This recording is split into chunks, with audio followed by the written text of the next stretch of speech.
আজকে আমি নিয়ে এলাম বানানা লোফ কেক। এর জন্য আমি 3টা বানানা স্ম্যাশ করে নিয়েছি। এখন আমি দিয়ে দিলাম হাফ চা চামচ করে ভ্যানিলা এসেন্স এবং মিল্ক এসেন্স।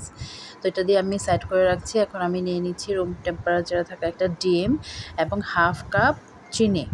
তো হাফ কাপ চিনি আর ডিমটাকে আমি ভালো করে বিট করে নিব এবং বিট করে যখন একটু ফোমি টেক্সচারে চলে আসবে তখন আমি দিয়ে দিব 1 টেবিল চামচ পরিমাণ বাটার।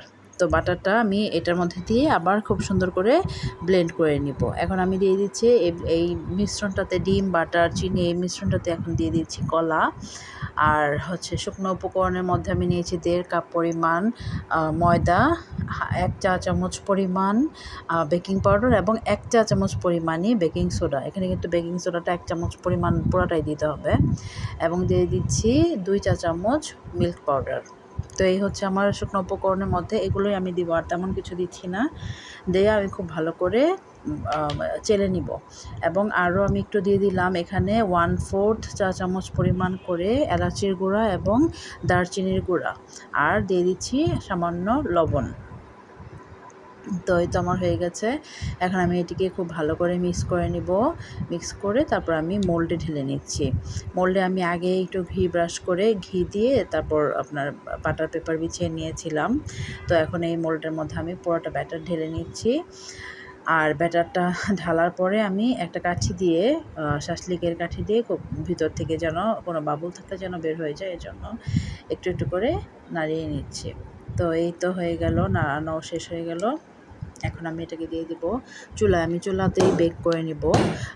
তো এটাকে আমি চুলায় বসিয়ে দিচ্ছি। বসিয়ে দেওয়ার পরে একটু মাঝখানে আমি এখন আবার দিয়ে দিচ্ছি এখানে ড্রাই ফ্রুটসের মধ্যে আমি শুধু নিলাম কাঠবাদাম, কাজু বাদাম আর অল্প একটু পেস্তা বাদাম। তো এই দেখেন আমি দিয়ে দিচ্ছি, এটা দিয়ে আমি আবার সুন্দর করে ঢেকে রাখবো পুরোপুরি না হয়ে যাওয়া পর্যন্ত। দেখেন আমার কেকটা কিন্তু সুন্দর হয়ে গেছে, বেক হয়ে গেছে। আমি একটু শাসলিকের কাঠি দিয়ে আরেকবার দেখে নিলাম, খুব সুন্দর হয়েছে। এই তো আমি নামিয়ে নিয়েছি। আর নামানোর আগে আমি আবার একটু দিয়েছিলাম, চিনি সুগার সিরাপ দিয়েছিলাম।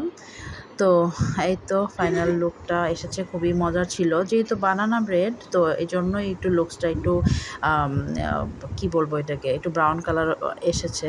তো কিন্তু খেতে কিন্তু খুবই ভালো ছিল, অনেক ভালো ছিল। আপনারা ট্রাই করবেন ইনশাল্লাহ। এই রেসিপিতে যদি ট্রাই করে থাকেন তাহলে আমার মতো এরকমই হবে। আর এত সফট ছিল, দেখেন আমি এটা তুলতেই পারছি না।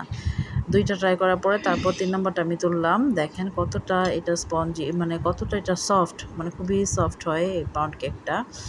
তো এটাই দেখানোর জন্য আপনাদেরকে নিয়ে নিলাম হাতে করে। আপনারা বাসায় ট্রাই করবেন ইনশাল্লাহ। ট্রাই করলে মনে হয় না কখনো ফেল হবেন।